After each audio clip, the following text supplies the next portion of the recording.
تھی تو موجود ازل سے ہی تیری ذات قدیم، پھول تھا زیب چمن پر نہ پریشاں تھی شمیم، شرط انصاف ہے اے صاحب الطاف امیم، بوئے گل پھیلتی کس طرح جو ہوتی نہ نسیم، ہم کو جمعیت خاطر پہ پریشانی تھی ورنہ امت تیرے محبوب کی دیوانی تھی۔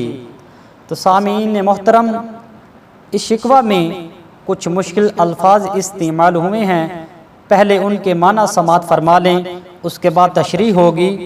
ازل سے مراد شروع سے، اور ذات قدیم مراد ہمیشہ سے، زیب چمن چمن کا حسن، شمیم خوشبو، صاحب الطاف امیم عام لطف و عنایات کا مالک، نسیم رات کے پچھلے پہر کی نرم ہوا۔ تو اب اس کی تشریح سماعت فرمائیں۔ علامہ محمد اقبال رحمۃ اللہ علیہ فرماتے ہیں، اے رب کریم تو ہمیشہ سے ہی موجود ہے، بالکل ایسے پھول کی طرح جو باغ کی خوبصورتی کی علامت ہے، مگر اس کی خوشبو کہیں پھیلی نہیں تھی، یعنی تو موجود تو تھا لیکن تیرا کسی کو پتہ نہ تھا۔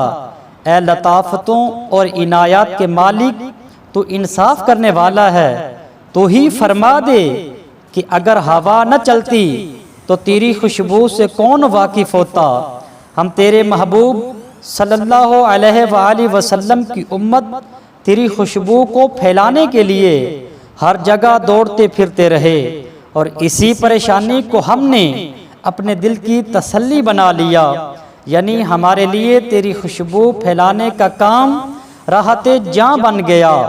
اور اگر یہ مقصد ہم مسلمانوں کے سامنے نہ ہوتا تو تیرے محبوب صلی اللہ علیہ وآلہ وسلم کی امت دیوانی تو تھی نہیں کہ یوں ہی جگہ جگہ بے مقصد دوڑتی پھرتی اور مخالفین کی دشمنیاں مول لیتی رہتی۔